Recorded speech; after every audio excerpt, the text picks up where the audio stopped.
What's up? Welcome back to the Pesky podcast. For the returners, welcome back. For those who are watching us for the first time, welcome to the show.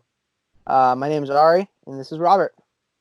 How you guys doing today? Today we are fortunate enough to get an interview with Tulane graduate relief pitcher for the Lowell Spinners, drafted in the 12th round to the Boston Red Sox, Brendan Cellucci. He was really kind to us to let us be able to interview him. Without further ado, like and subscribe if you are new to the channel. Let's get into it. All right, guys. With us today, we have Lowell Spinners pitcher Brendan Cellucci. Brendan, how you doing today? I'm doing well. Thank you guys for having me. Dude, thank you so much for coming on. Without further ado, let's get right into it. All right, you got the first question? I do. When did you know you wanted to be a pitcher?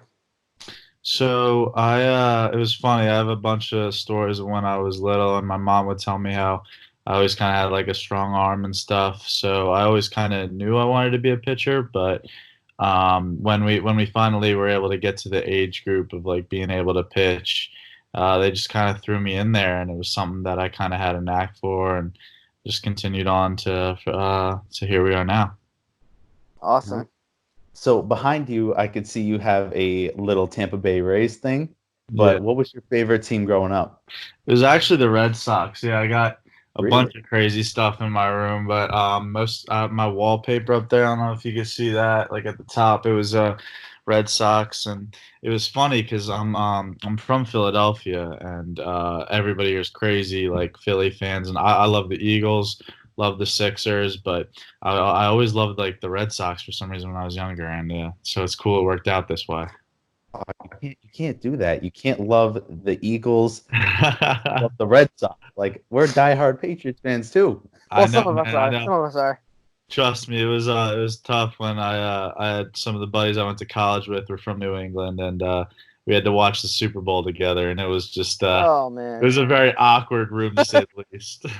What year was that? Was it the Falcons year or was that the Eagles year? No, it was the Eagles year. Yeah, it was my freshman year, and yeah, it was awesome. I was the only one in the room cheering, but hey, I got to enjoy the moment.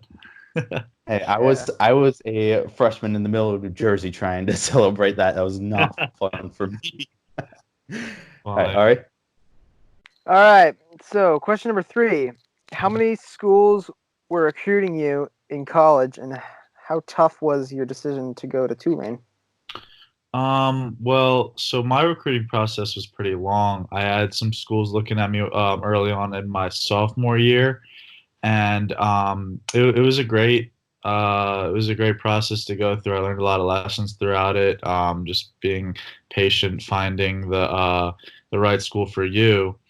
And then the summer, going into my junior year, I competed at going into my senior year, I competed at the area code games, and that was where the coach Travis Jewett from Tulane saw me, and he invited me down for an official visit that fall.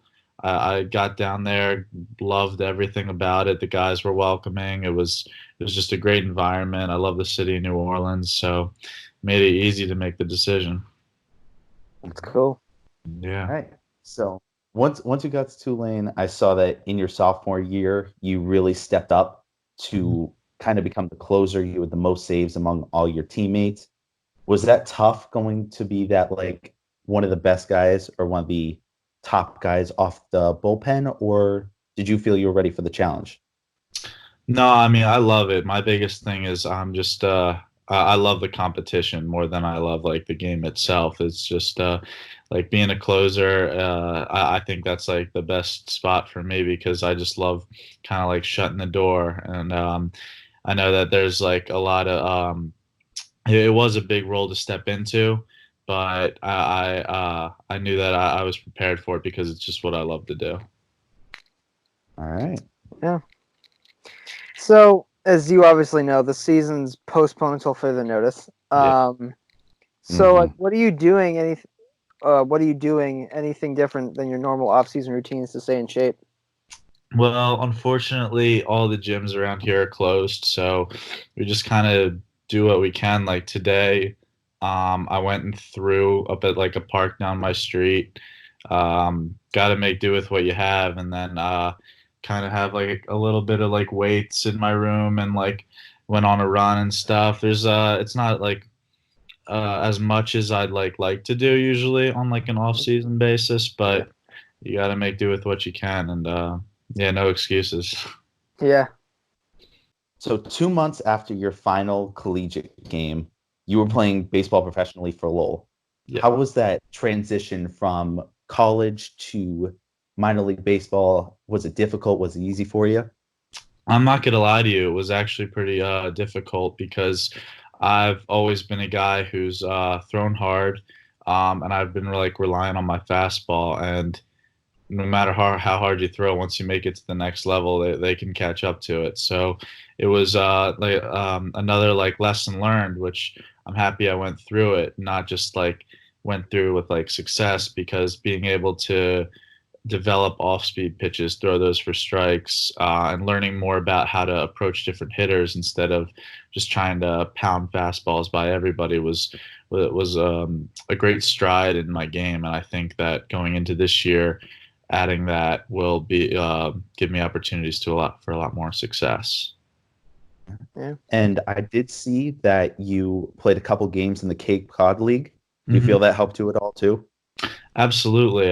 So I played in the Cape. I was fortunate enough to get, after my freshman year, get called up there for playoffs, and with the Wareham Gatemen, and we won the whole thing, which was a fantastic experience. And yeah, while we were going through negotiations at all after the draft, I went up there, played with the guys a little bit. It was a great time. And like against like the best competition in all of college baseball, so it prepares you well. Yeah. So how you liking the Lowell area? Have you been there or anything like that? Or Yeah, Yeah. Lowell was a lot of fun. It was a great setup. I've heard like many stories from like buddies of mine about like the grind of like minor league baseball, but I think for that being my first experience, they set us up really well.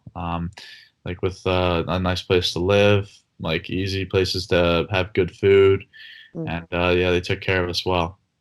Cool. Nice. Cool. I was actually born in Lowell, or I lived in Lowell my first couple of years, so I love the area too. It's a great place. Yeah, it's really nice.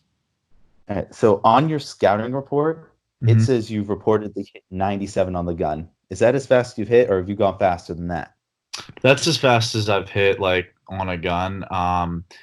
I it, it I've hit it like multiple times. It kind of makes me mad that I can't get higher than that. But yeah, that's like reported. That's the fastest I've hit. It's actually funny. Me and my buddy, his name's Connor Peller, and he's a stud at Tulane. We have a competition to see who can hit 100 first, and whoever hits 100 first, the other person has to buy him a steak dinner. So we'll see how that goes this year. Yeah. Do you have any like specific workouts that you do to work on getting that fastball higher? No, it's mainly just trying to keep my arm healthy, and I'm a big fan of like long toss, not basically going 100% every day, but just at least stretching it out, getting the arm action going, and yeah, that's about it. Just making sure we stay healthy, because if your arm's not feeling good, there's no way you're gonna be able to throw hard. Yeah. Yeah. So like what pitcher, like past or present in the MLB, have you used as like a role model of some sorts? I've had a lot over the years. When I was younger, it was Cole Hamels, because he was like the big lefty in Philly. Watched him a lot. He was a great pitcher. And when I started getting really serious about the game, and like kind of like show like being able to have fun with it and show emotion, I kind of based my game not much on who I related to most, but more from like a physical aspect, more of an emotional aspect. So the big guy that I followed growing up was Jose Fernandez, because he was just like he loved to have fun. He Yeah. he was a passionate guy, loved the game, and that's just something that I like to model my game after, because you gotta have fun, and it's great when you like get to like bring your emotions into it sometimes. Mm-hmm. Yeah. Do you have any players right now that you would say, I want to be just like them in a couple years? I mean, the easy one I could say is Chris Sale, because he's the Red Sox ace. He's absolute stud. I don't know. Don't get us started. We're already sad on the news on Chris Sale. Yeah, no, that's it's not tough good. to hear. No, it's really tough to hear.